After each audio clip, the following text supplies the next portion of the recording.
Okay. As folks begin filtering in here, let me shine up Derek, Sting. I'm going to be asking a question, and I don't know where the hell this is going to go, and I hate to ask this question because this is often a question whereas folks on the right, my primary audience, you know who I prefer talking to. Folks on the right make it clear that when questions like this are presented, folks suggest that if you don't like the country, maybe you need to leave. If you don't like America, maybe you need to pack, or better yet, I'll help you pack, or when are you leaving? And that's what we're going to be asking. We facing a recession, says Manny Park. I agree with that, but we should have probably figured that out when they were handing every American $2,000 in cash. You should have known that was going to potentially lead to that while everything was closed down. $700 million in aid, sour sap, there's a story behind it. So let me ask the question. Do you believe America is the best country on earth? Why the hell would I ask a question like that? Particularly to a right-wing audience. Like I said, the response is always, well, if you don't like it here, you can leave. Or I'll help you pack. You hear that all the time.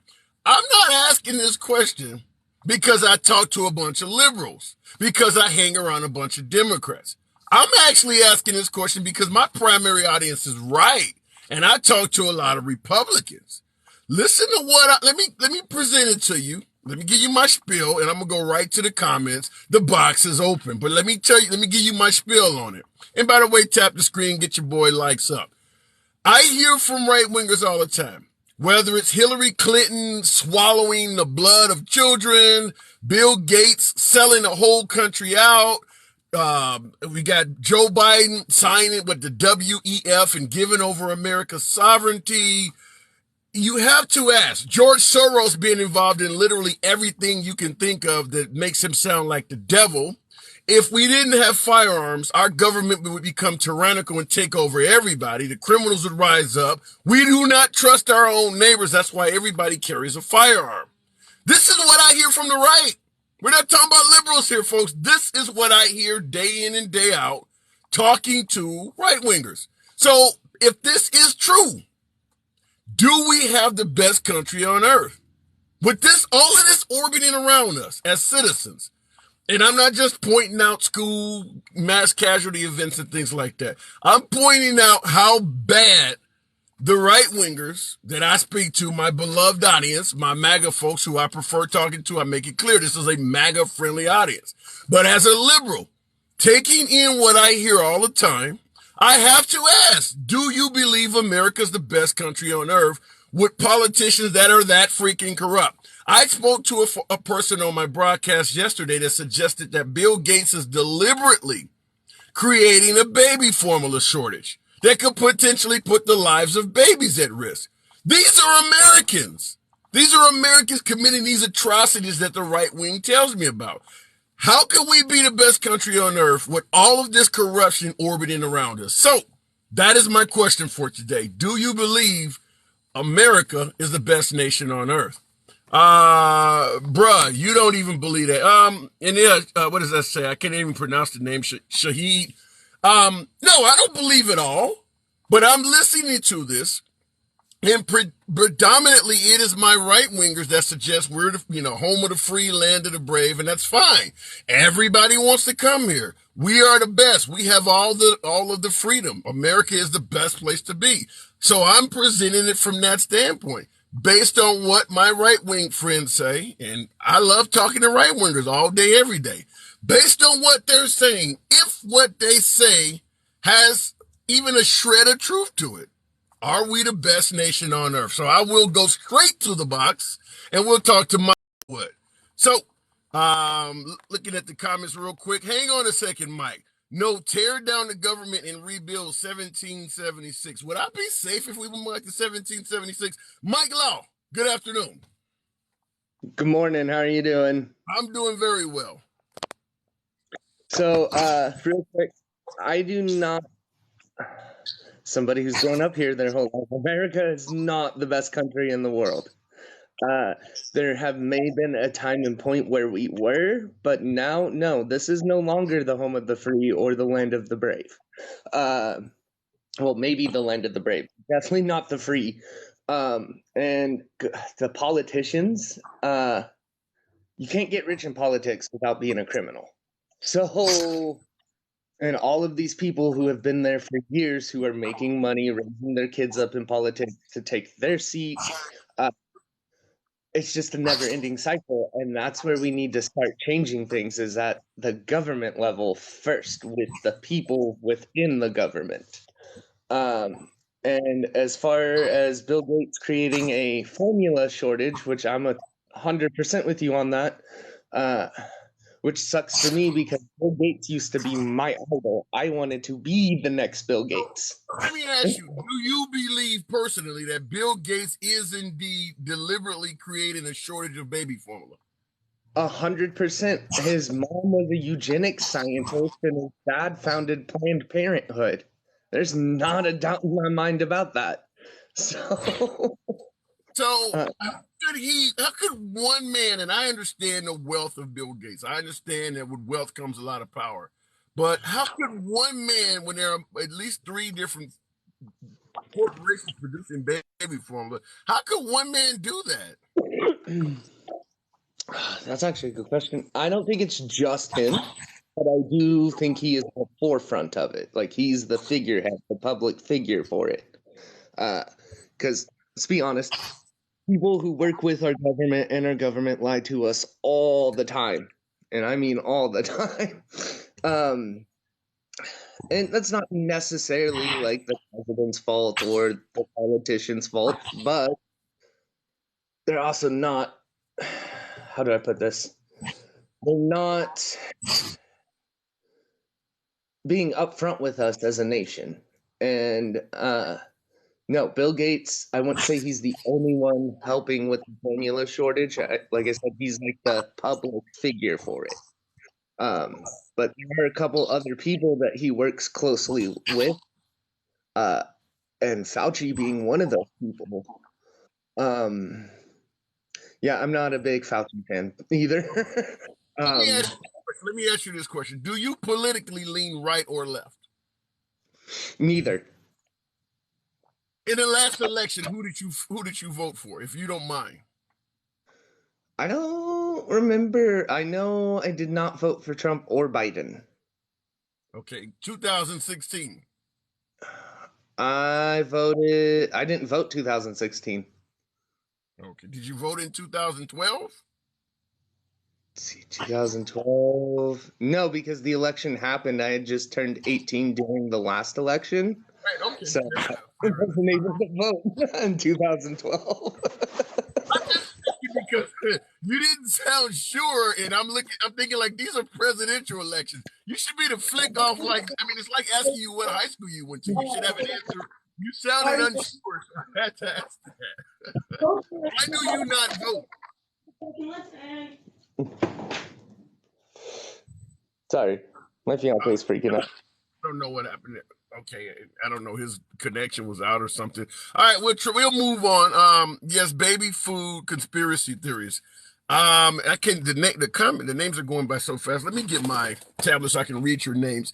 Heather Livingston, you said yes, baby food conspiracy theories. The reason why I asked that gentleman what side of the aisle does he lean on is because when I hear these conspiracies, I make it clear I'm talking to a right-wing audience. That's not a problem. I love talking to MAGA, but at the end of the day, most of these folks who are portraying these massive conspiracies, destroying our country potentially in the process, they all lean left.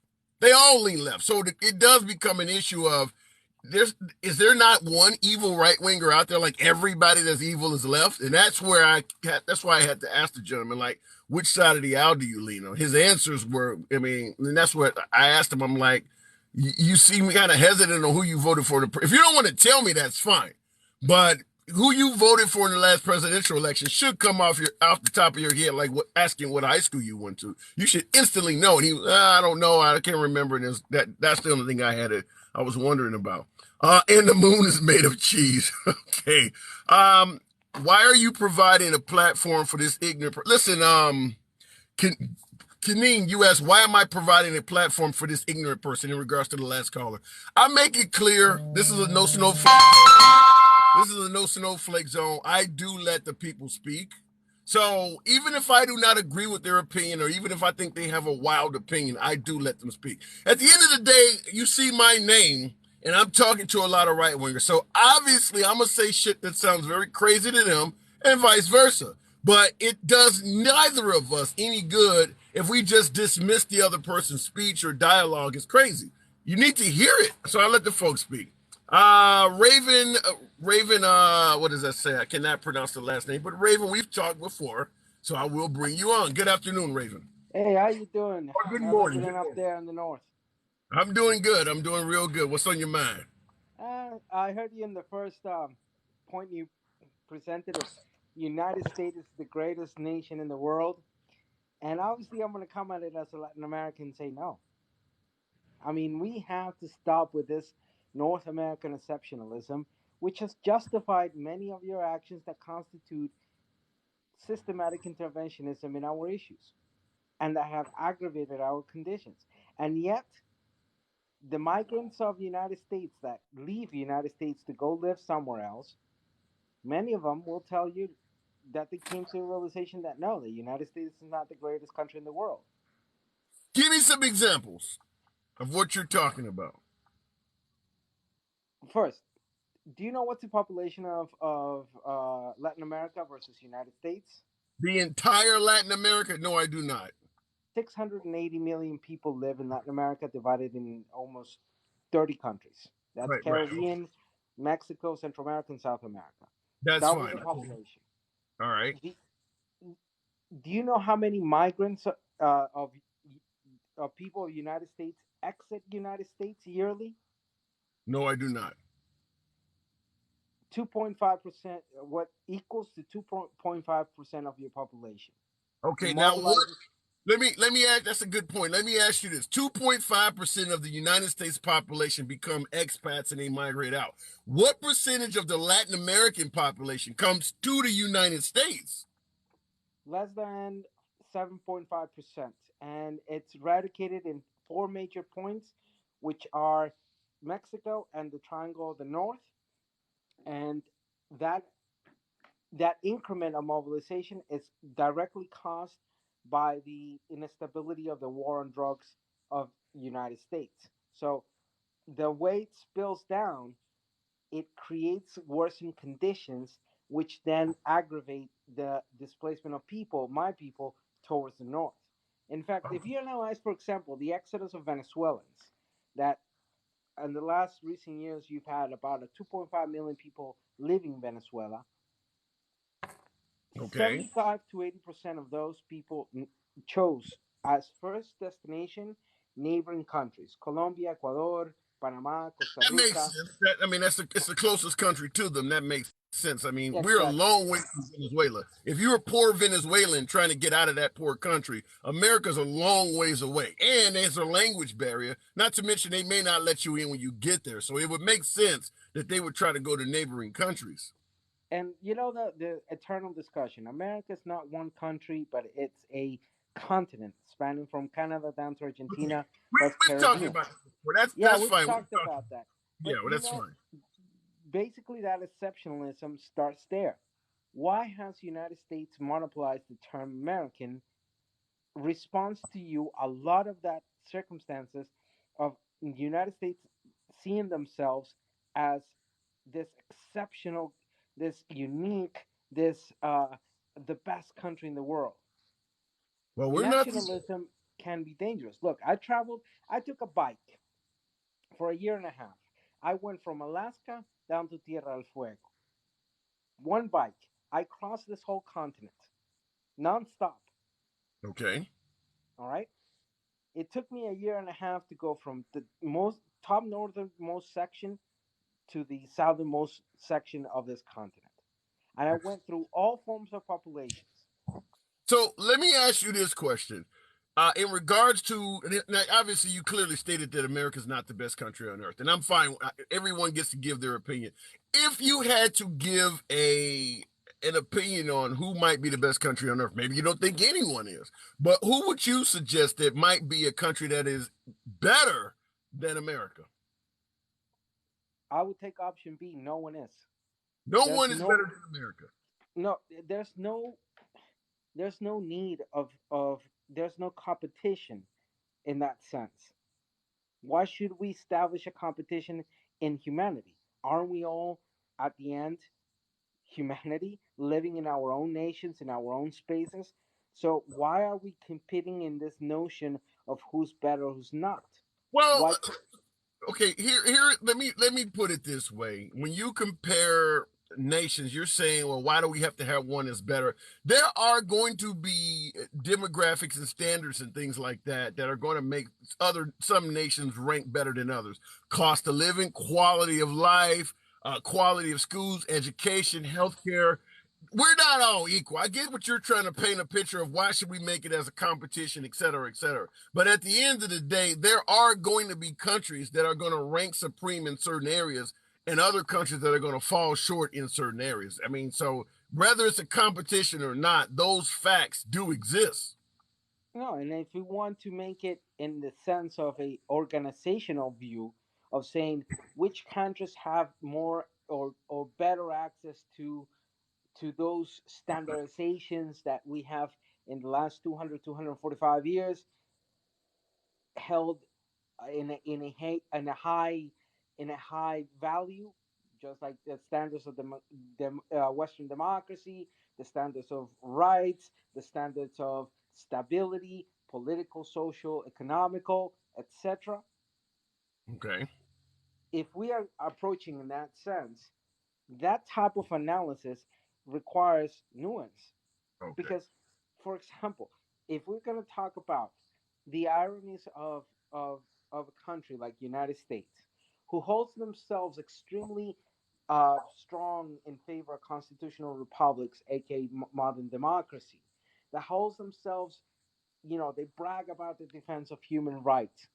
And then if you look at the history, their actions counter argument what their propaganda and their speeches say. Okay, fair enough. All right, well, I do have to move it on. I have a shorter broadcast when I'm at lunch, so Sure, you're always welcome back here, but I do got to move it on. All right, nice talking to you again. You too, definitely. Just looking at the comments. Okay, we definitely got Edward in here. You're going to be haven't talked to Edward. Before I bring Edward on, let me just look in the comments. No one worships the United States. Don't come. If you do come and like it, it's good. Christine 77.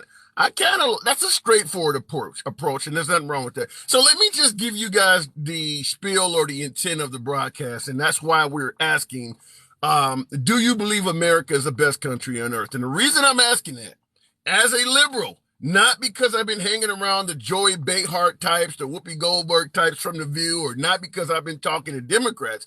I'm asking this question because I've been talking to Republicans, my favorite audience, our MAGA folks. I'm asking this because in months of conversation, speaking specifically, most likely, or better yet, most of the time, predominantly to MAGA and Republicans, I'm hearing that if Americans were not allowed to carry firearms, this country would turn into the last half of the movie Dusk Till Dawn. The government would turn tyrannical and start oppressing its citizens. Neighbor would rise up against neighbor and start robbing everybody. The criminals would take over. It would be sort of Mad Max-like. The only thing that stops this nation from falling apart and you losing every freedom that you have constitutionally been given is the fact that you can carry a gun. That is what I hear often from my Second Amendment folks. So, in addition to hearing that having a gun is the only thing that stops you from being overran by other evil Americans, I'm hearing everything from Hillary Clinton drinking the blood of infants to Bill Gates allowing children to starve to death with baby formula shortages, and it's so on and so forth. The entire government is corrupt. This is what you hear. This is what you hear when you talk to right-wingers. I'm not talking about Democrats here, folks. I'm talking about my friends on the right.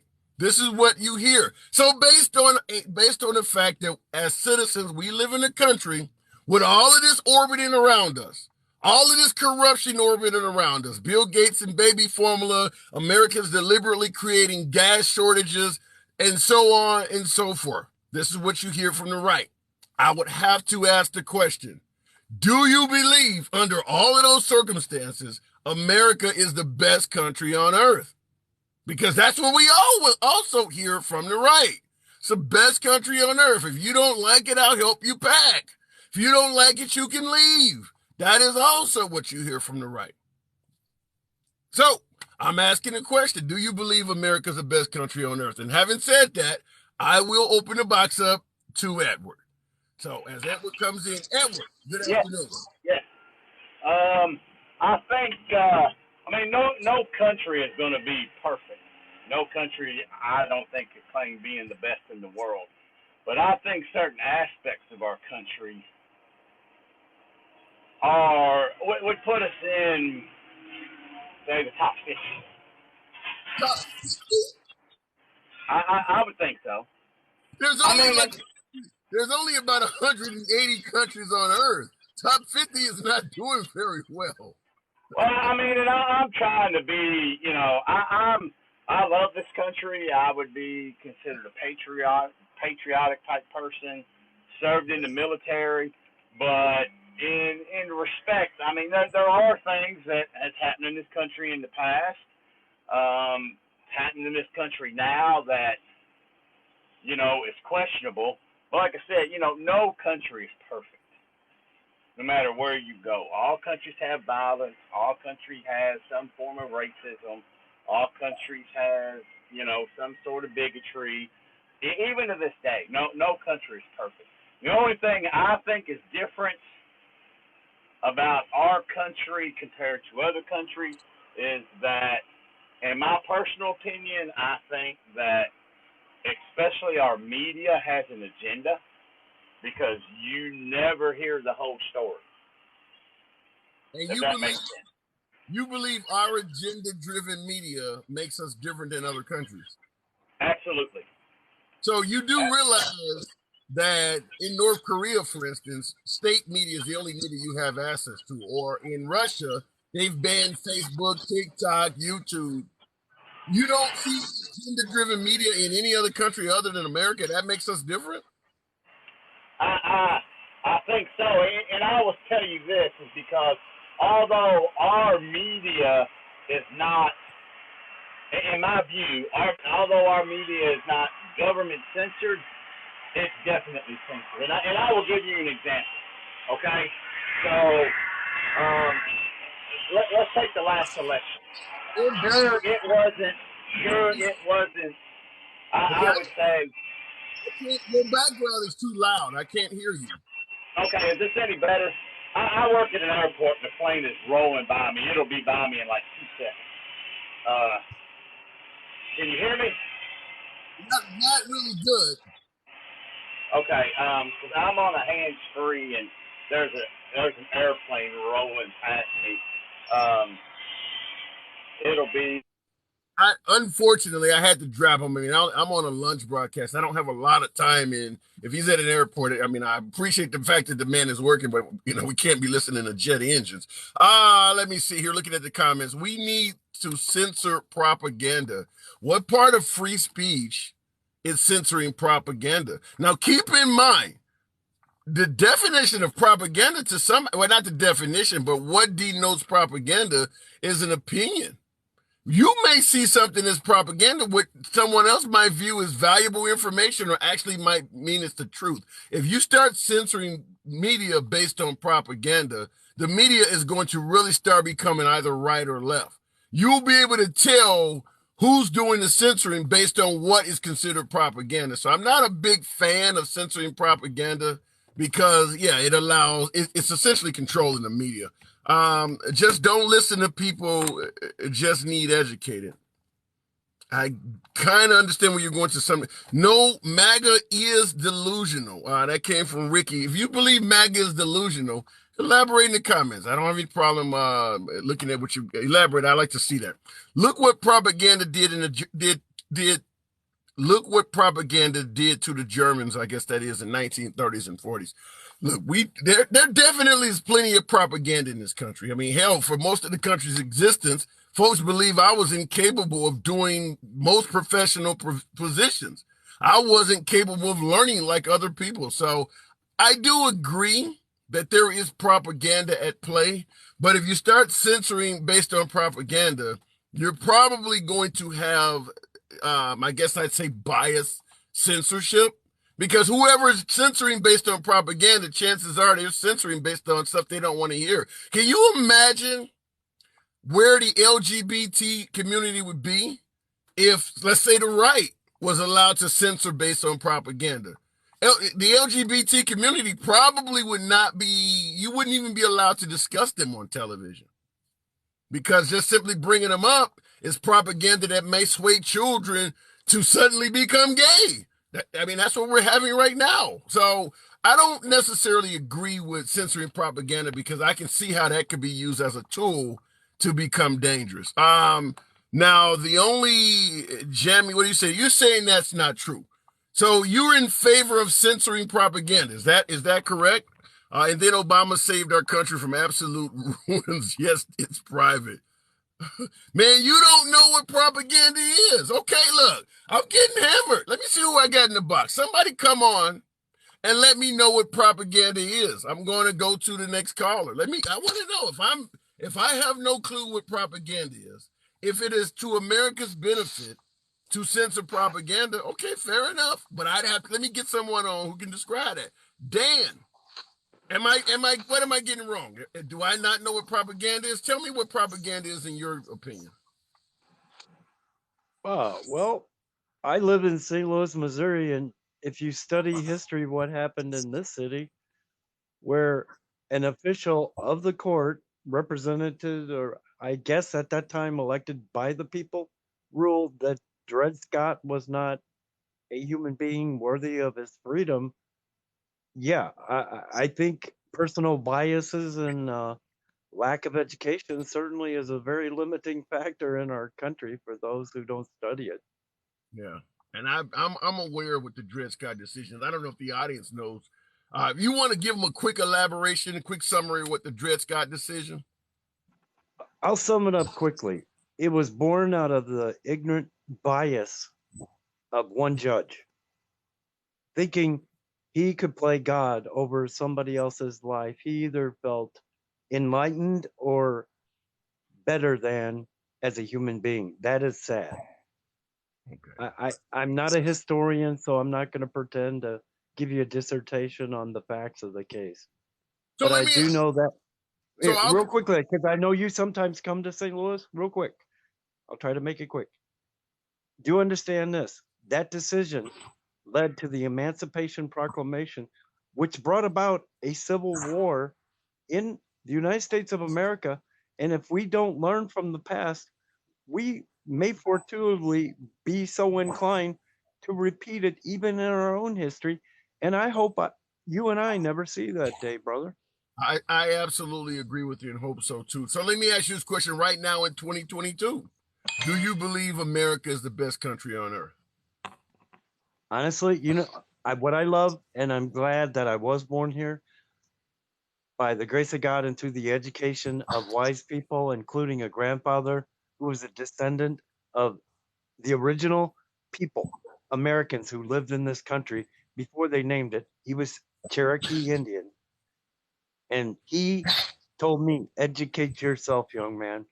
Don't depend on somebody else to tell you what to think or what to believe. You draw your own conclusions based on your knowledge and your desire to acquire it, and apply it accordingly, and then it shall become wisdom. But you'll reveal it by self-evidence of how you personally live it out before other people. Fair enough. Okay, all right.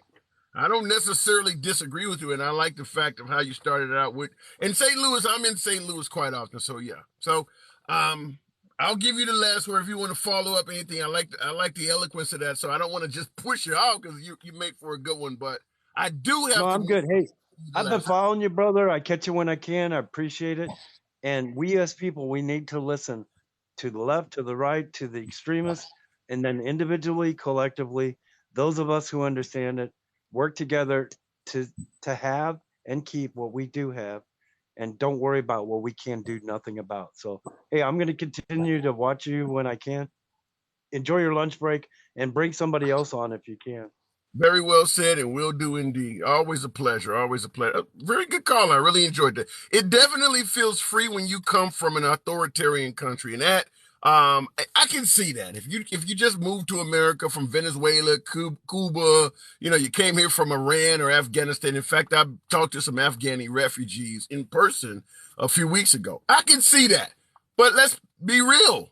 There are plenty of countries out there that are not maintained from an authoritarian manner. There's France, there's Spain. Someone mentioned Norway in the comments. Every country is not, because that's what we generally do. You don't think America's great. Imagine if you lived in North Korea or if you lived in China. Okay, but what if we lived in Germany? What if you lived in Spain? So it always will work when you compare us to the worst of the worst. Remember when Obama was running? He was going to raise gas prices to $5 a gallon, tax us at 70%, take away everybody's guns, and turn us into socialist Greece. At the time, Greece was doing really, really bad. Now that Greece has repaired itself or is somewhat on the rebound, generally the country they point to is Venezuela. So it's a matter of, we're going to pick the worst country that we think is out there. We're going to use that one. So, I mean, that's where we're coming from. Do you believe that America's the best country on earth when compared to other first world free democracies? Not necessarily communist countries or countries that have no freedom at all. What about countries that are free?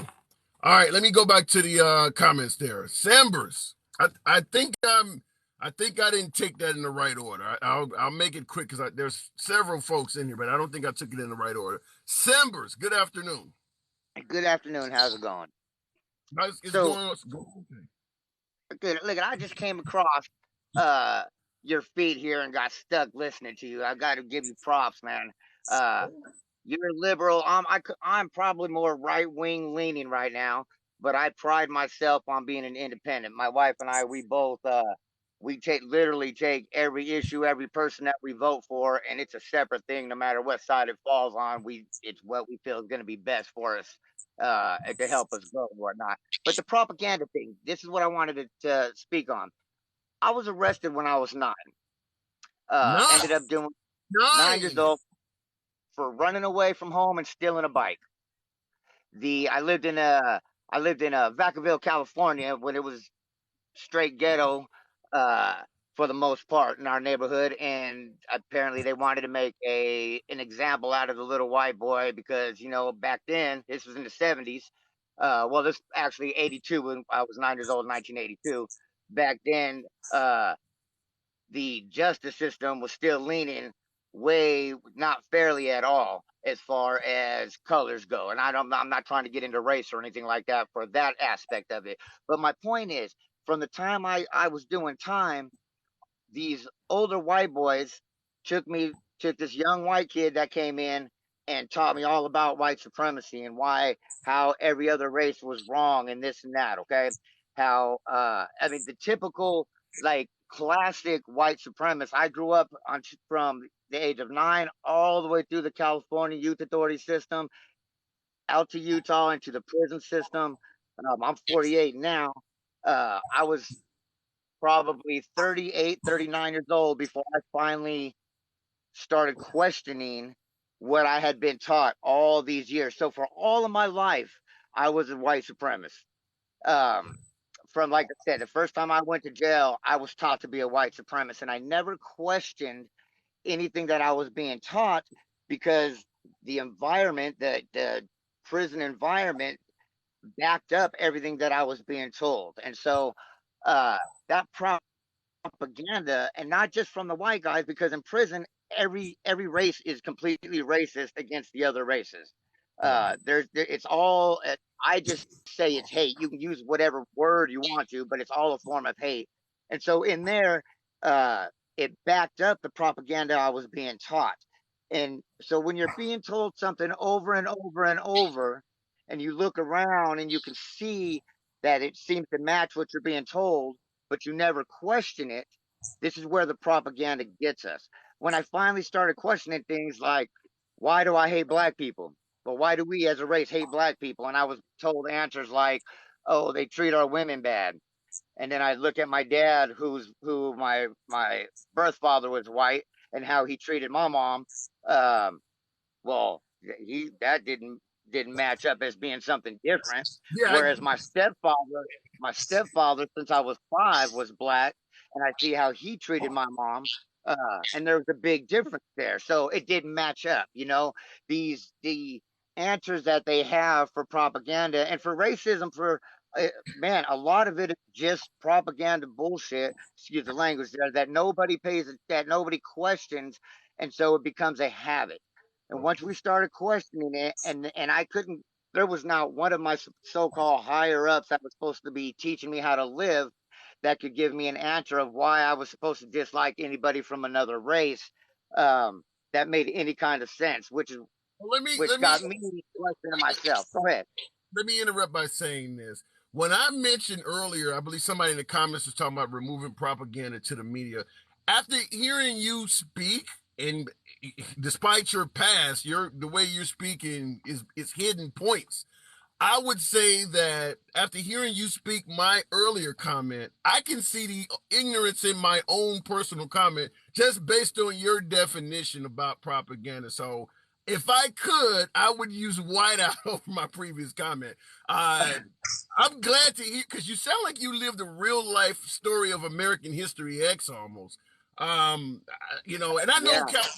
I watch a lot of YouTube videos of the incarceration situation out on the West Coast, and I do understand that in California, particularly, it's very segregated and racial in the penal system. So, if you went through that and you came out of that, actually being able to convert your life despite decades of propaganda being thrown at you, all I can say is God bless you and good on you. I'll give you the last word. I do have to move it on, but I'll give you. And by the way, I'm glad to have you in here. But go ahead.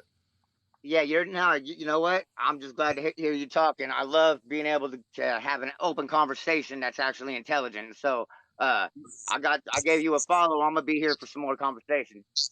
Absolutely. Come back anytime. And by the way, folks, just like that gentleman there, feel free to follow the channel. I'm generally on here Monday through Fridays at 7 o'clock. I just do these lunchtime shows to rap to the people. I make no qualms about it. My preferred audience is MAGA because that's how we get the spiel going. But it is what it is. Liberals are welcome in here, but the preferred audience, my predominant viewers, are right-leaning, Trump-supporting individuals. Lyle, good afternoon.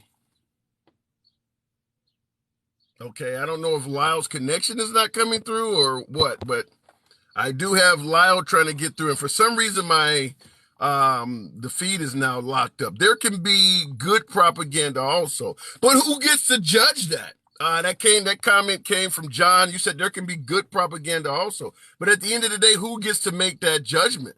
Looking at the comments, gas prices are too high right now. That's why you're skipping lunch and doing lives. I'm not getting paid for these lives. I'm a guy with a name like the Handsome Liberal. Speaking of MAGA, you don't see me wearing hats. You don't see hearts popping up on your screen or roses. I'm not getting paid for this. We're having a love fest in here. We're communicating. I enjoy speaking to you folks. But make no mistake about it, there's not a lot of exchange of revenue. You'd be able to tell that because I generally thank folks when they send gifts and things like that. You haven't heard me say that not once in this broadcast. So it has nothing to do with money. I like listening to leftists go crazy about Biden. Well, there is a lot of buyer's remorse when it comes to President Biden. He's not doing a good job. I'm a leftist and I'm willing to say that. Economically, under Trump, the economy was doing much better. Trump just did not know how to shut up. He didn't know how to get off Twitter. He didn't know how to stop getting involved in fights. And now he's in Mar-a-Lago. Tick Tard, good evening or good afternoon. Good afternoon. How are you? I'm doing good. What's going on? Oh, I was listening to you talk about all the conspiracy theory things. You know, I've commented on your page before. You've mentioned me. Let me say that I do appreciate you because you do look at the other side, and most people don't. Unfortunate. People that are on your side. It's unfortunate. So you were talking about the conspiracy theories and how we got to where we are and what the the MAGA folks are saying and what have you, right? Yes. So where does it come from? Why are we here? I'm listening to them trying to learn. That's why I like to speak to MAGA, because they open my eyes up to stuff. But I don't know where they get Hillary Clinton drinking blood of babies, and I don't know where they get that stuff from. So that particular one came from Anthony Weiner's laptop back when Anthony Weiner was being arrested and prosecuted and all that stuff.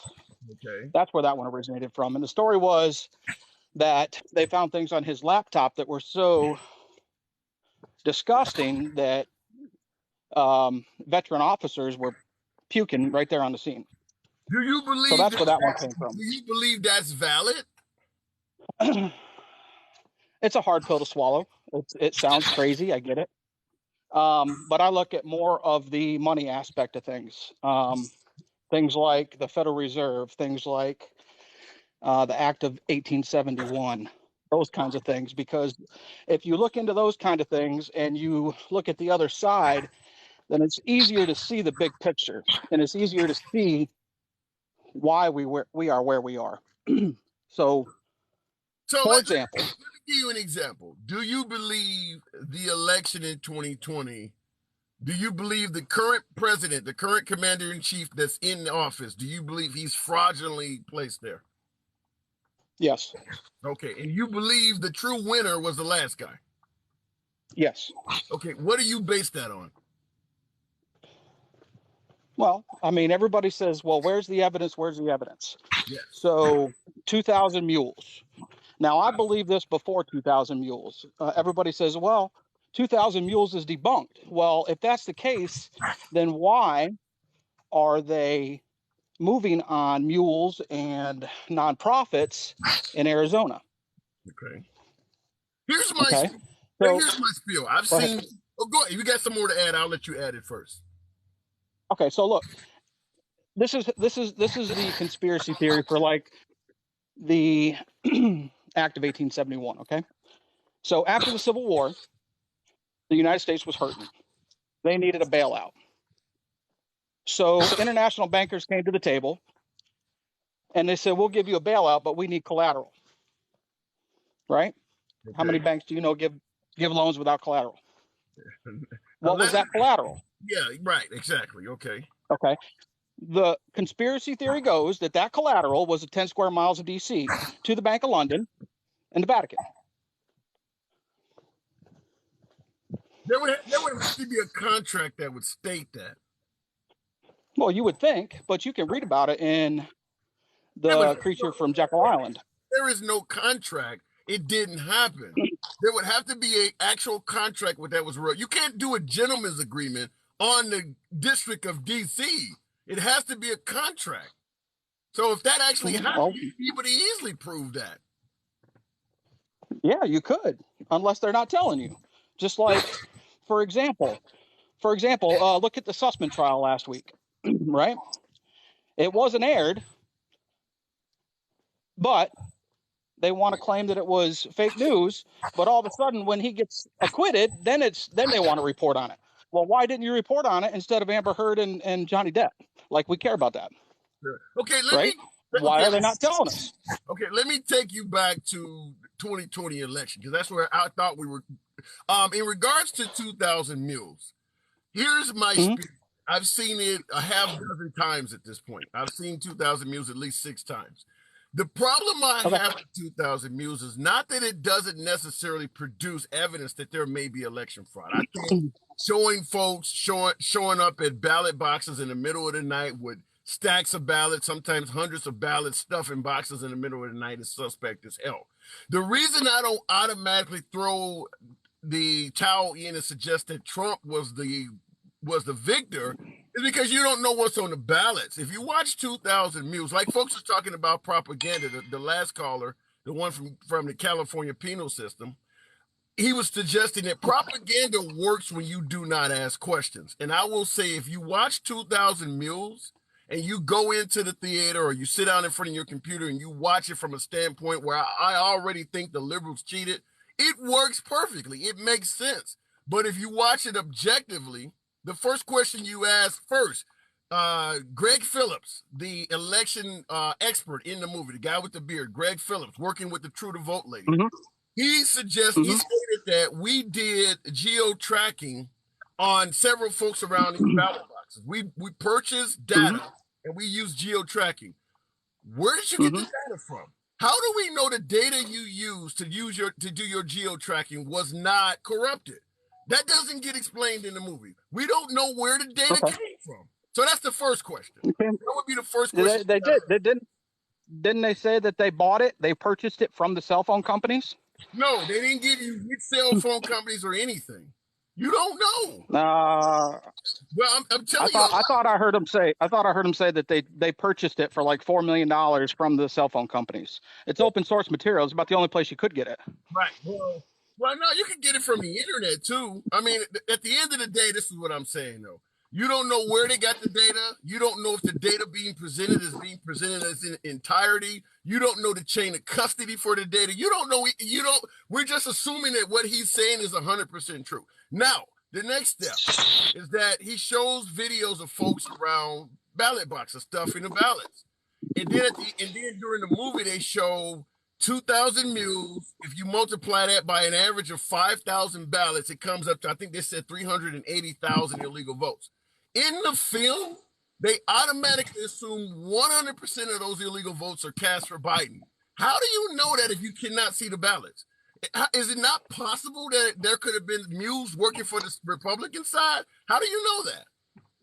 Sure, but where are the allegations? And if that was the case, they said that Trump stole the election in 2016. Why didn't they request any kind of investigations like Trump's doing now? Well, we can take your point as valid. Why isn't the Democrats making allegations? That's fine. But just because they're not making allegations does not mean Republican fraud didn't exist. They just wanted. Well, it seems to me. Hang on, it seems to me if I was being accused of something, then I would put my cards on the table and say, this is what I did. This is what I have. What do you have? They've put nothing so far. Fair enough. So you're saying if they're being accused of something, they will put their cards on the table. Well, Trump's being accused of tax fraud. Why isn't he putting his cards on the table? I mean, they have his information. If they had something on him, why haven't they charged him? They do not have Trump's tax reports. He did not put his cards on the table. He gave it to them. They've got it. They've had it for several months. Okay. Well, when they got it, but they didn't get it because he put his cards on the table. They got it through other means. Yes, they had to go through. They had to go through and get the legal route, and they did, and he submitted, and that was several months ago. So if that's the case, why haven't we heard nothing else? But I'm going by your definition. If you have nothing to hide, why don't you put your cards on the table? Why did they have to go through alternative means if he had nothing to hide? That one I can't explain to you, and I'm not even going to try. Unless he was trying to make a point. Okay. Then maybe in this case, maybe they're trying to make a point. Whatever works for them. Very well could be. Very well could be. But I look at it this way. If they were on the up and up, then they should have no problem turning over the information to the machines. They should have no problem turning anything over if they were on the up and up. Okay. There's no reason why anybody should have the question, especially the American people, if the person that they voted for and who got the majority vote is in office. That shouldn't be a question in this country.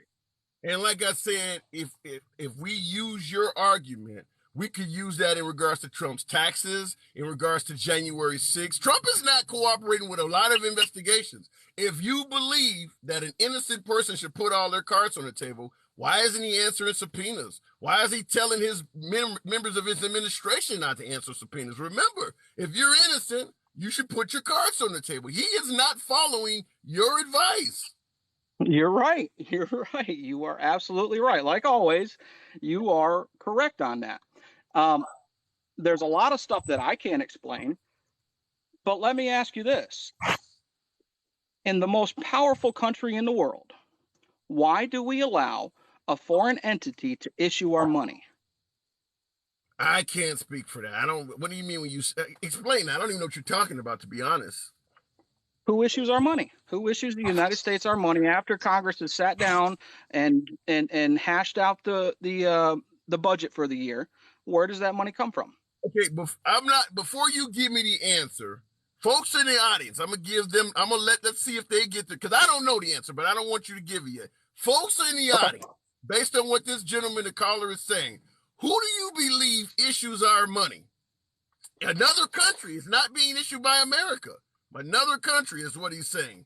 Now, Didn't say a foreign country. Didn't say a foreign country. Said a foreign entity, not a country. Okay, a foreign entity, something that's not of the United States, right? Correct. Okay. So I'm looking in the comments. What foreign entity? And Some people are saying it. It's not another country, you just said, right? Correct. Okay, I'm just looking in the comments. All right, give me your answer. Federal Reserve. How is the Federal Reserve a foreign entity? That's all Americans. It's not owned by America. Who owns It's our? not owned by international bankers. From what countries? Take your pick. Okay. So let's just get down to brass tacks. You want to hear? It's the Rothschilds, the Soroses, it's entities like that. Okay, now you're going. I'll just say you're above my thinking process. You're smarter than me. I get it. Okay. I'm not smarter than anybody. I'm actually. I'll go ahead and say it. I'm not college educated. Everything that I do, I taught myself how to do, and I make a damn good living doing it. Well, let me ask you this question: if foreign investors own our money, what does that mean? So, do you realize that the Federal Reserve and the IRS were created at the exact same time? No, I'm just okay. So, give me. So Go ahead. So, we are issued. First of all, we operate off a budget. We know that it happens every year around September, October. Correct? Okay. Okay. If we operate off a budget, that money has to come from someplace. It comes from the Federal Reserve in the form of a loan. Those loans have to be paid back. Our taxes is what pays those loans back. And when it comes to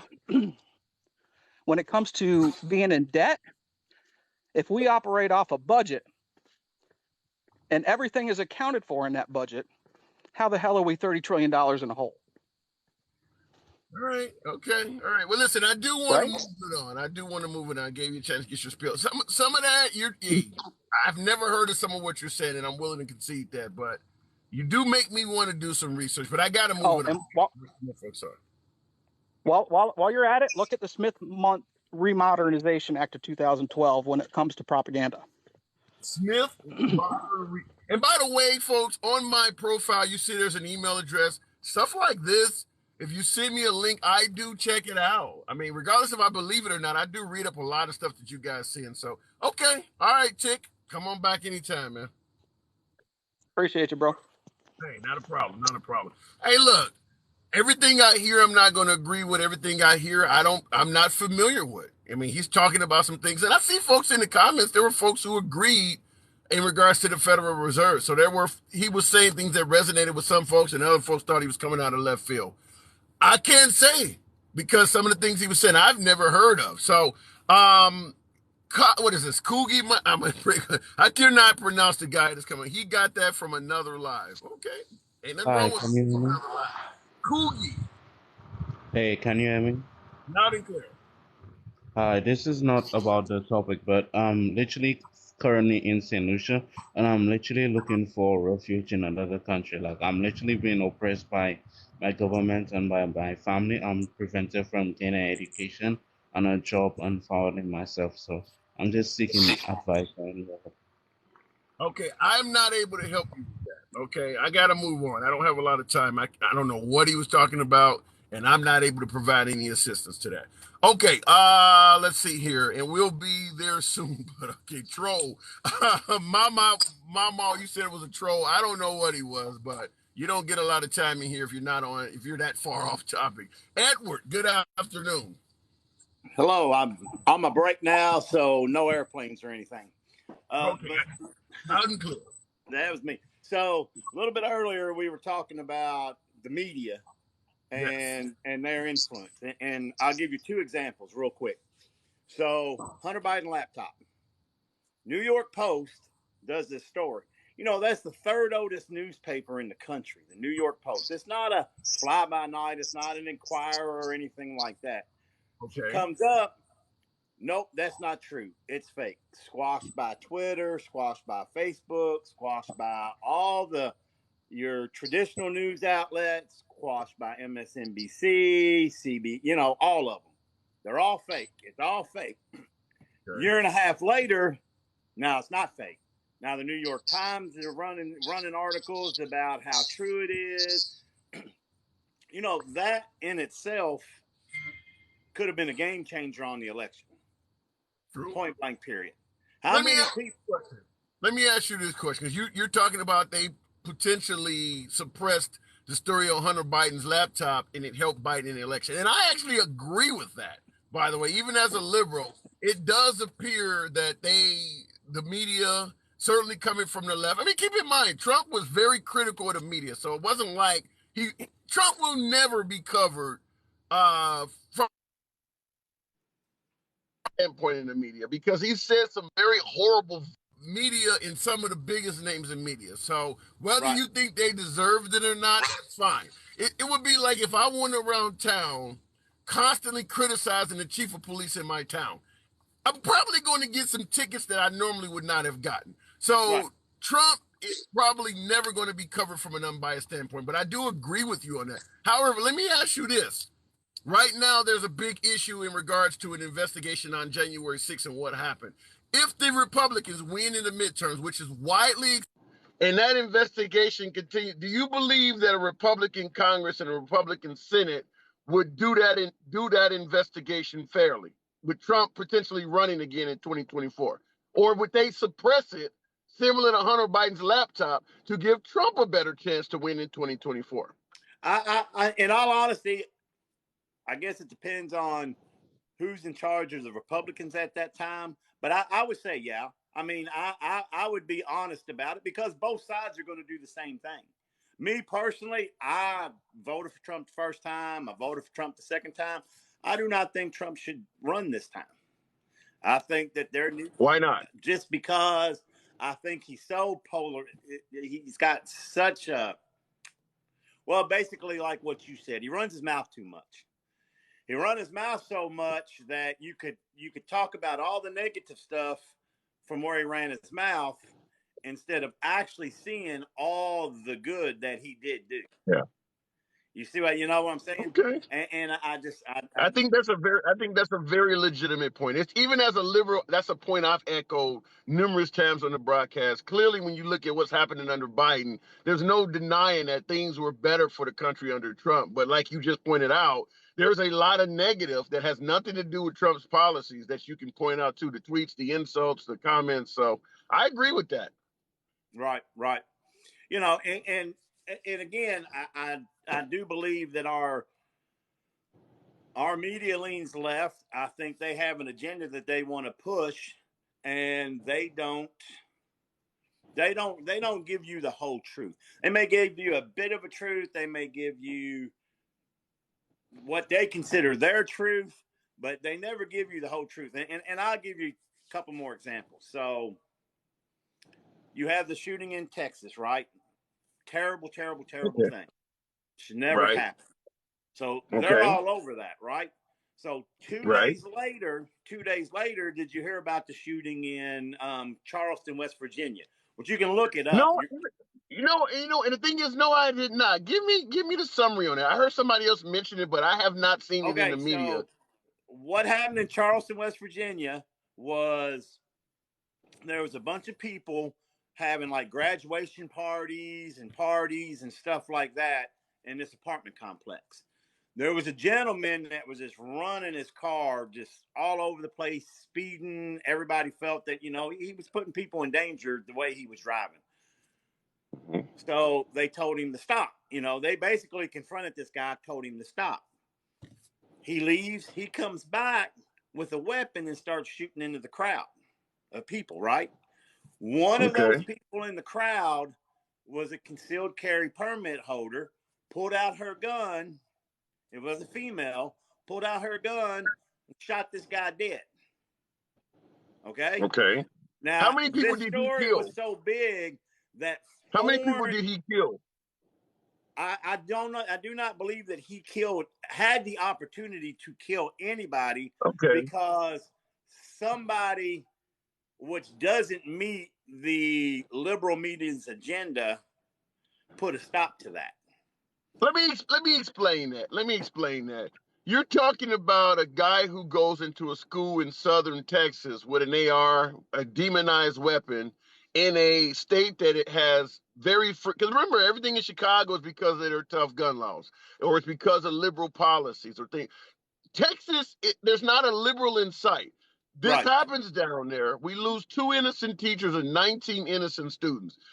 There is no way what you just described in West Virginia is going to get any significant attention. You're basically pointing out a guy who was attempting to do something wrong and got But no, stopped by a.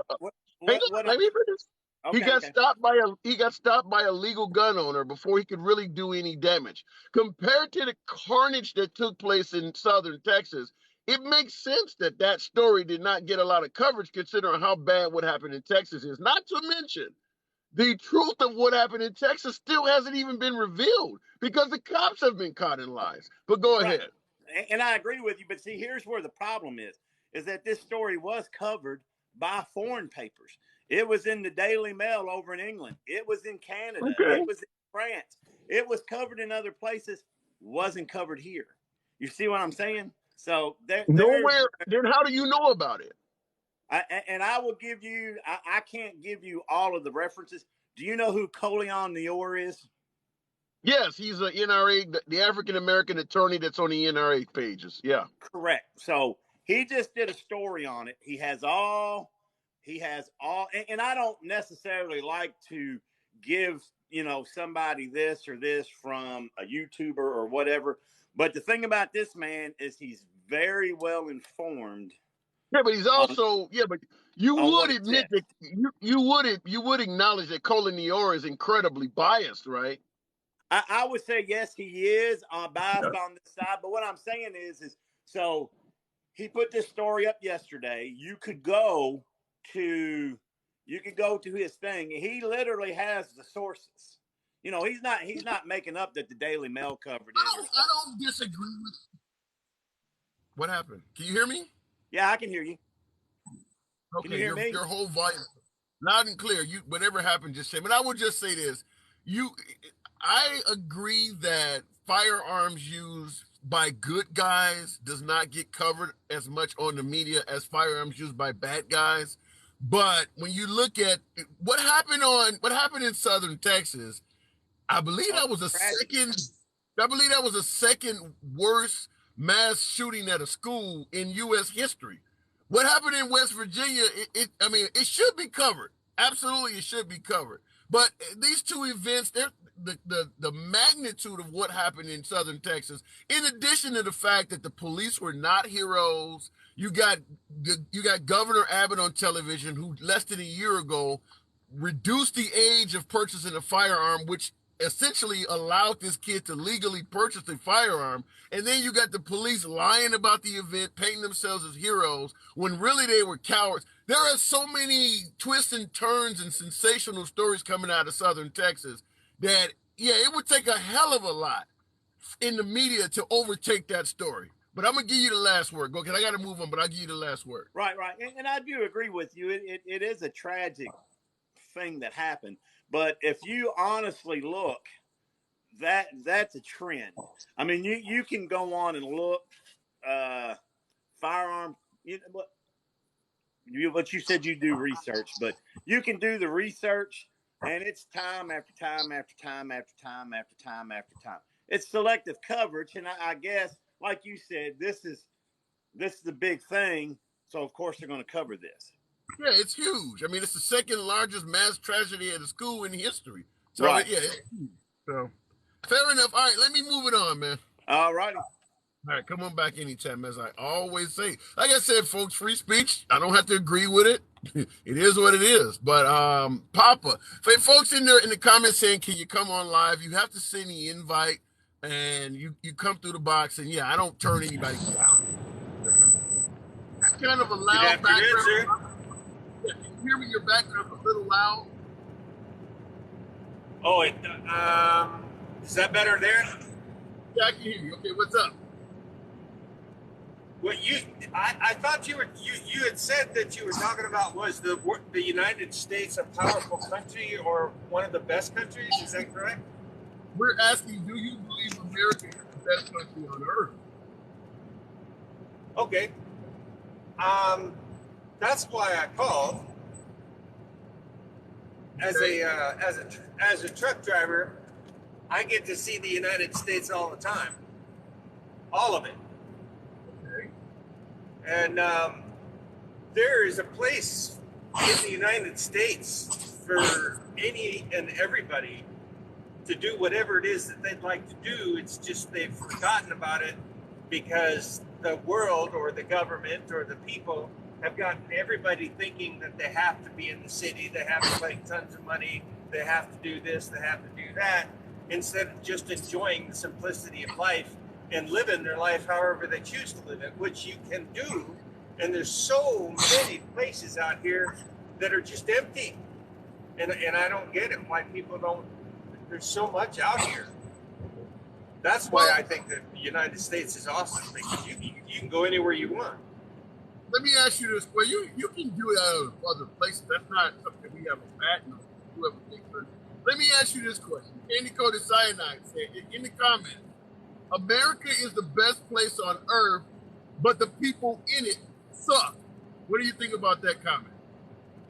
Well, I totally disagree, because there's a very large percentage of the United States that isn't doing what we're doing right now and don't pay any attention to all of the media or all the social media. When you talk to people in, say, at the store or the restaurant or something like that, there's only maybe 2 out of 10 that actually do TikTok or that listen to social media, because they're too busy working, paying their taxes, and enjoying their simplicity of life and not even bothering with it. They just do, and they do their thing, they go vote, and then they leave it up to the government. So I disagree. Okay, that's fair enough. So what about the comment that comes particularly from a right-wing thing that says that the only thing stopping this country and its government from becoming tyrannical is the carrying of firearms, or the only thing that's stopping neighbor from rising up against neighbor and committing crimes, violence, is the fact that you can carry a firearm? Because the right paints a picture that if we lose our gun laws, America will essentially turn into the second half of the movie From Dusk Till Dawn or The Purge.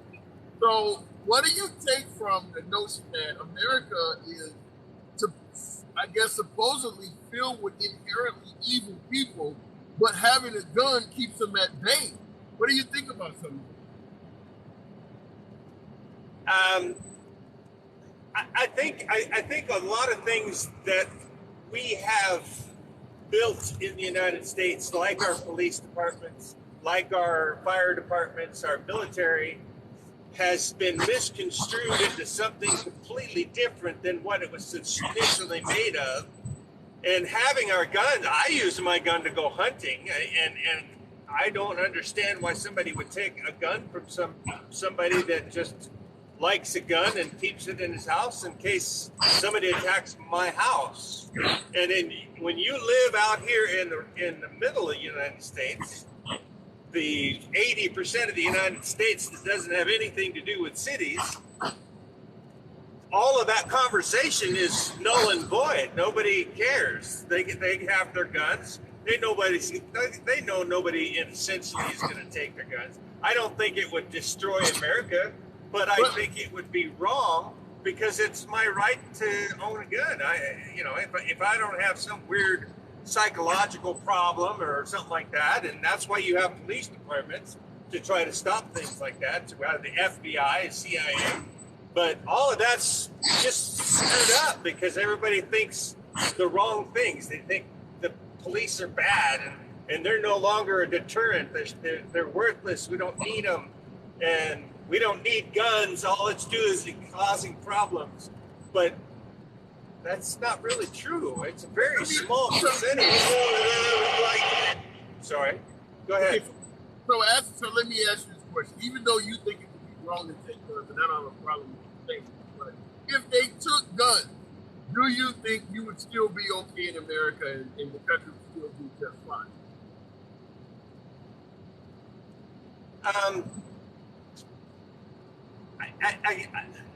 That's a tough question because as a truck driver, I know all of the different areas.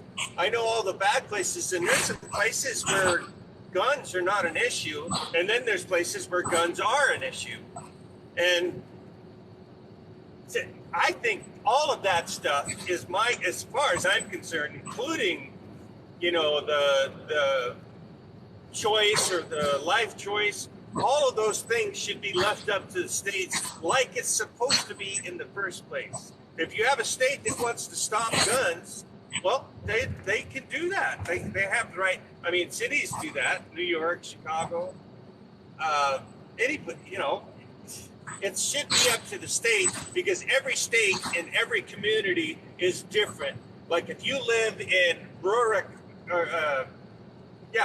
West Virginia, out in the mountains, the laws that deal with, say, people that live in New York City are not the same as the people that live in West Virginia in the mountains. So they need to take all this federal shit, excuse my French, they need to take all this federal stuff, shut up, take care of us, take care of our military and the things that they're supposed to do, and let the states take care of their people. So let me ask you this question. Based on the history of this country, an individual like myself, would I be okay if the states had their own rights to do whatever they wanted to? Or might the federal government be needed to ensure that I'm being treated just like you? That's the point.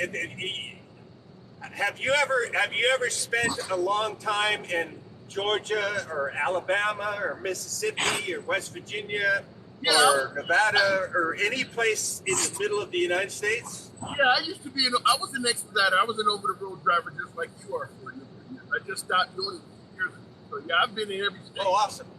Yeah.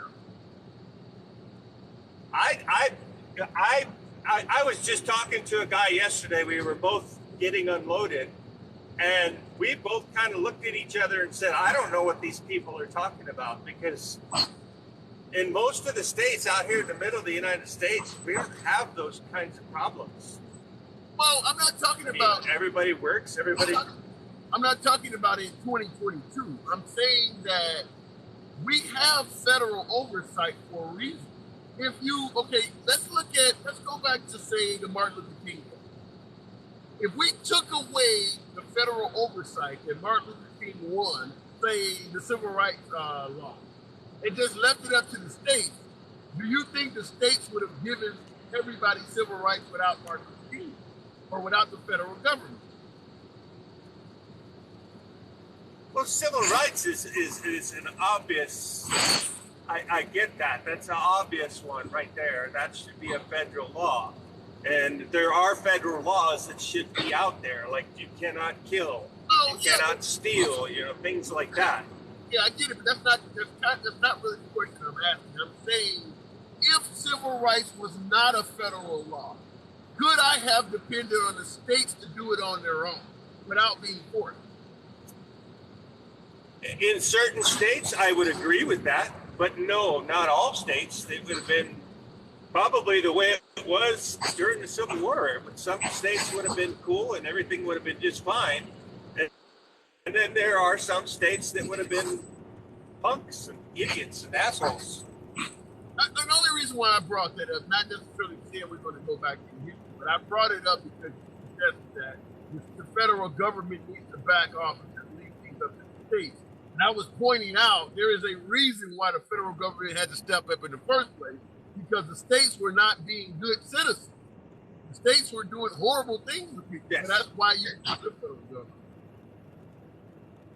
You know what? I totally I see what you're saying, and I totally agree with that. There are things that need to be federal laws, but things like gun control or abortion or whether or not you can have cannabis or anything of that nature that doesn't seriously affect the other person, that should still belong to the states, not to the federal government. They're getting too much control. I understand what you're talking about. It's perfectly cool. That's what the federal government's there.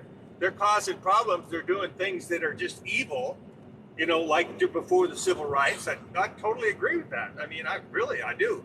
But I don't think that, I don't know.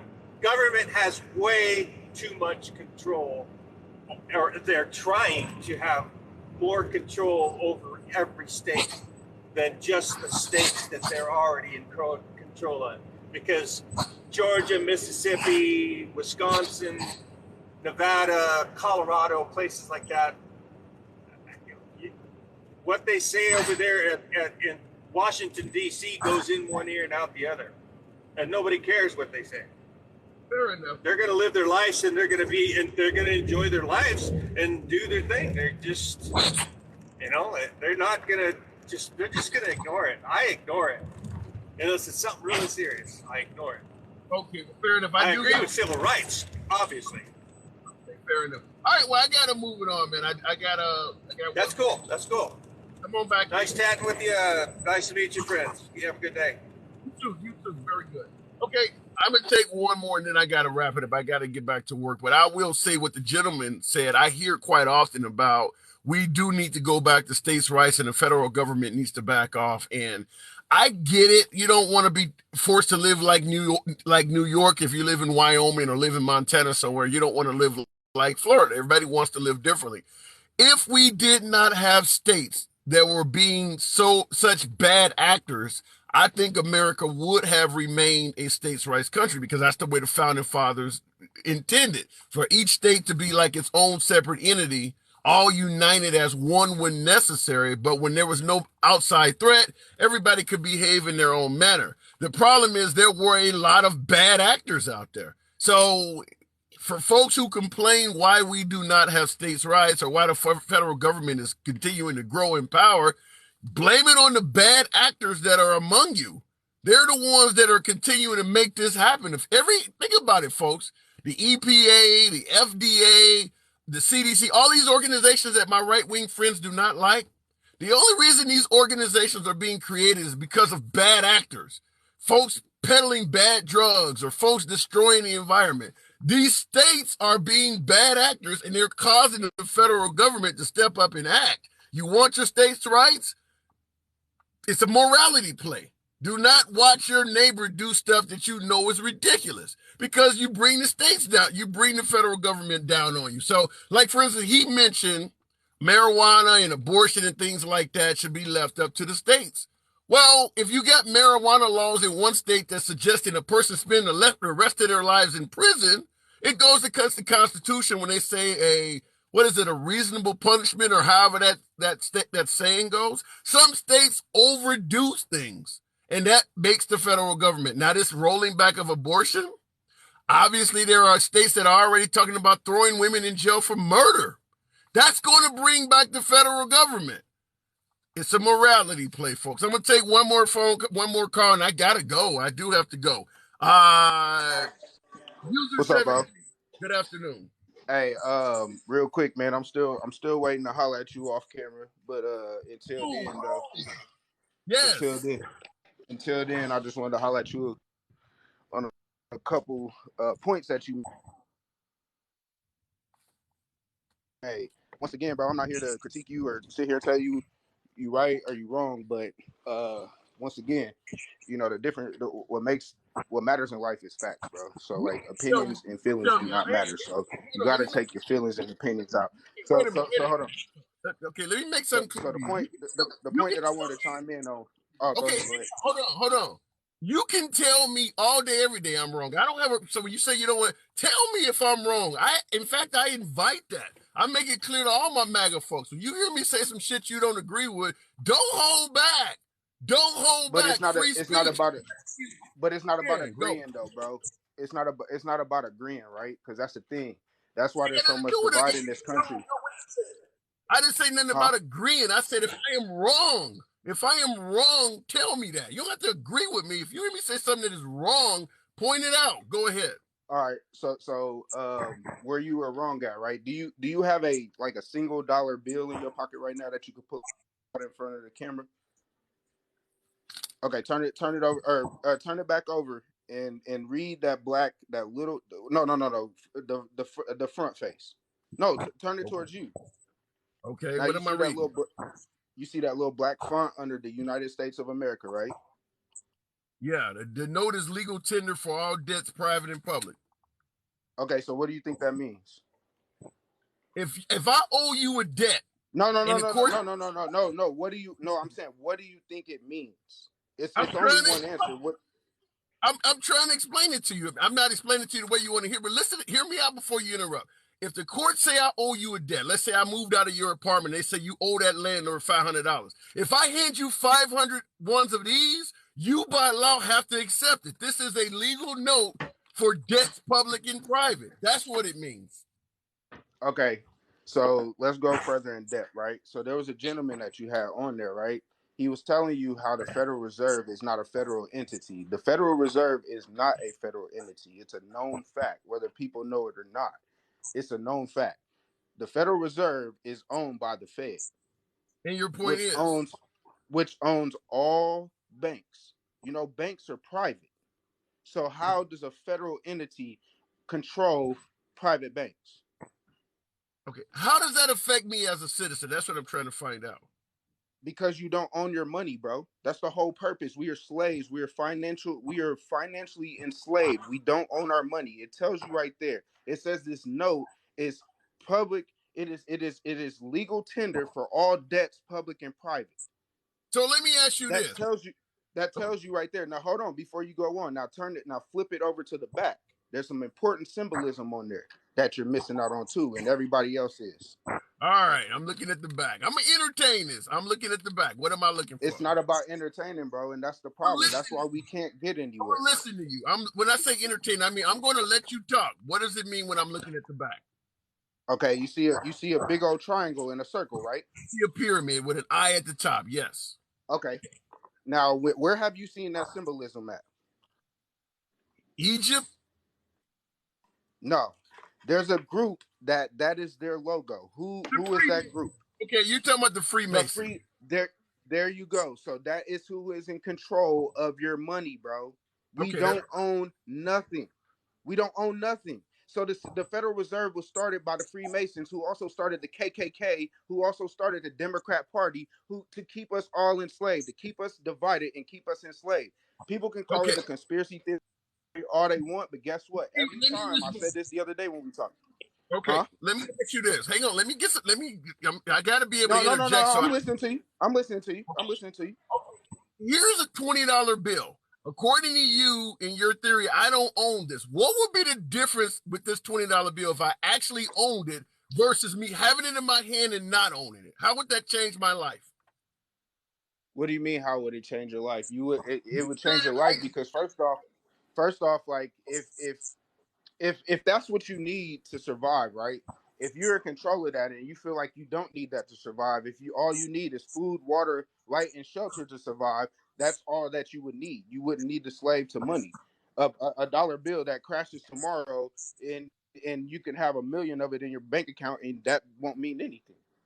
Okay, but what if it doesn't crash tomorrow? What would that $1 million in my bank account mean? But it will, though. No matter, it doesn't matter if it happens tomorrow or not. With the history it's going to. So you're saying the dollar tomorrow will crash. 24 hours from now, the dollar will have crashed. Bro, the whole if you pay attention to stuff outside of the news, you can tell, bro, the market is going to crash every day. So look at your history, right? What happened in history today? So look at your history, right? What happened in history when the stock market crashed? What happened to the people? Okay, the people suffer, but I don't get the point you're asking. I asked you. You suggested that I do not own my money. You gave me reasons why I don't own this money. And I'm asking you, if I went to the store right now with this dollar, right now today, versus the time when I actually owned it, according to you, whatever that is, what would be the difference? I can buy something with this dollar. So let me put it in layman's terms, and not for you, but for anybody that's not understanding. So here's the thing, right? it tells you on there that this note is legal tender for all debts in private, so all debts, public and private, right? So if you and I bet on the NBA finals, right, and we're betting with money, that same note, that is legal tender for all debts, public and private. Once I lose that bet, right, and you use that dollar to pay me with it, that's not a private debt. That's not a public debt. That's a personal debt. So what is so so we're making personal debts, we're paying personal debts with notes that are for public and private debts, which those public and private debts, here's how the Federal Reserve worked, right? They printed off money and gave it to the banks. Now, what did the banks do? They give it to the people. So who does that debt go to? It goes to the people. Why doesn't the debt go to the banks or to the Fed? Because the people are the ones that are the biggest consumers and slaves to it. So yeah, let's go ahead and keep them enslaved to it, and that's what happened. Do you realize how many people have died and have lost their freedoms and everything for a dollar that doesn't, it has no value? We don't even own it. Wait a minute. People were losing their freedoms for salt when it represented money. Whatever you put, gold, silver, whatever you place value in, there are people who have lost their lives for that. Okay, so let me ask you a question. Let me ask you a question. What is our dollar backed by, brother? What is it backed by? What? Because all you know what makes foreign countries successful with their money, right? It's backed by something. It's usually backed by gold, silver, something like that. So what is our dollar backed by? And that'll tell you everything that you need to know that you're not trying to know. Okay, our dollar is backed. Proof. Let's say this $20 bill is backed by absolutely none. It's just a piece of paper, like according to you. If I had 90,000 of these pieces of paper, you're going to tell me I would not be living better than the average person on earth, even with just a piece of paper backed by nothing? Would I not be living better than the average person on earth? I do. According to whose standard? Society standard or a real life standard? What standard? No, I'm asking a real question. I'm asking a real question. If I had 90,000, let me answer your real question. If I had 90,000 of these, give me somebody's standards that would say, no, he's not living better than anybody else. I don't base people's status off money. That's just me. But I can't answer that question. If you don't base standards off, hang on. If you don't base standards off money, then it doesn't matter if it's backed by gold or not. It really doesn't matter. But actually, did he drop? It does matter though. Okay, your audio's missing, right? If the point that you're missing, right? Let the market crash. Then what happens to your dollar? Okay, so when the market crashes, what happens to your dollar? That's the point that you're missing. Let me respond. That's the point that everybody's missing. Let me respond. That's the whole point that everybody's missing. Let me respond to that. If the market crashes, it doesn't matter if this is backed by nothing or backed by gold. It's going to be hurt. It doesn't matter if you don't even have these. Let's say you just have gold bars at your house. If the market crashes and the value of gold drops, you're going to be hurt no matter what. No, you're not, bro, because the market is not, there's no gold on the market. So no, you're not. The market, the gold that's on the market is gold. Our dollar is, everything on the market is backed by our dollar. So once again, if the market crashes, that dollar, that $90,000 that you have will not matter. It will not matter. And the fact that you can't see it and anybody else in your comments, y'all got a lot of learning to do. So the best thing that you should do before you try to debunk anything, I'm telling you, is do your research. And stop. And here's the thing, right? Hold on. Here's what people. I'm gonna let you finish. Right, go. You gotta let me get something in. I didn't hear you, bro. I'm sorry, I didn't hear you. All right. The point I'm trying to make to you is that if you do not judge the quality of people's lives by wealth or by gold or anything, then why even care about this? It doesn't matter if the dollar was backed up by gold, backed up by any other form of currency. You don't make a judgment based on that. So why does it even matter? Because, bro, like this is the part that y'all seem to still don't get, right? If one of us are enslaved, all of us are enslaved. So if few of us are financially enslaved, we're all financially enslaved, because truth be told, we're all in this together. Democrat, Republican, liberal, black, white, conservative, it doesn't fucking matter. These people don't care. They didn't care about shit. And that's what people don't seem to get. These people have let them win over and over and over again by being slaves to a fucking dollar that has no value. And Okay. people are still being slaves to that same dollar that has no value. So everybody else who is aware of the slavery or who is trying to escape the slavery or has escaped the slavery is still enslaved because, you know, there's enough people that are content with being slaves. That's how the world operates. So according to you, because a person can be enslaved by the dollar, even a person like Elon Musk or Bill Gates could be a slave to you, right? How is Elon Musk or Bill Gates enslaving us? Because they got a lot of the money you're talking about that's based on nothing. Right, but does our money come from Bill Gates or Elon Musk? No. We give them money because we're consumers to products and goods and services that they sell us. They're not slaves to the dollar. We are though. Hold on, let me ask it to you a different way. Let's say, like I mentioned, if I got 90,000 of those $20 bills I held up, is it possible I could still be a slave? Yes, you're still a slave to money. Yes, you are. If you're attached to anything that enslaves you, you are a slave. Okay. It doesn't matter what it doesn't. That's fine. Because the key word of slavery, right? Hold on. The key word of slavery, right? Slavery comes from the word enslavement. So if you look up the definition of enslavement, if you are enslaved by anything, you're a fucking slave. If you have a job right now, you are a slave. You don't work for yourself. You have to ask your boss when you can take off. You have to ask your boss when you can go to the bathroom. You're a fucking slave. What do you people not get, bro? What do you not get? We're slaves to money. We're slaves to money. We're slaves to drugs and alcohol. We're slaves to sex. We're slaves to education. We're slaves, bro. Let me make something clear to you. If Halle Berry was to walk up to me right now in a dominatrix outfit with a whip and say, "Get on her knees," I don't mind being a slave to her. I don't mind being a slave to $90,000 $20 bills. Call me a slave. That is fine. Maybe I'm a volunteer slave. I don't mind being a slave to a power. Bro, but that's the point we're trying to make back at you. Go ahead. But at the same time, does that make that right or wrong? Would you want your kids to be slaves to anything, bro? You're sitting there talking about being a slave to a human person, a whole human being, being a slave to a human being that's not going to be a slave to you. Why do you think Halle Berry is the celebrity that she is? Who is she a slave to? Nobody. I'm just trying to sold out. She didn't have to be a slave. I'm just trying to tell you, if I got a pile of money and you think I'm a slave to it, maybe I'm a happy slave. I'm not going to be Harriet Tubman. I'm not going to be Harriet Tubman to a pile of money. I don't want to escape. I'm fine on a money plantation. Maybe you're not, bro. I'm fine, bro. But that's good until, like I said, until your dollar there is no dollar, and then what? What do you have? Okay, that's the point that you're missing. That's the point that you're missing. Fair enough, and I'm willing. So, like I said, I'm willing to admit that. Go ahead. You can have all the money in the fucking world. None of that money is going to matter. None of that status is going to matter. It's not.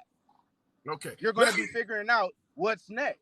Okay, let me, I gotta go, but let me close by saying this. You're always welcome back anytime, but at the end of the day, I'm just going to make it clear to you. If everything you're saying is true, I would be the happiest slave on earth. I gotta go. We'll talk later, man. I gotta go. But. All right. I didn't mean to clear. Hey, folks, I will catch you later. I absolutely gotta go to lunch. I gotta go back to work. I am a slave. I'm admitting it. Follow the channel, folks. That was a very interesting call. Hopefully we'll get them back. I gotta go.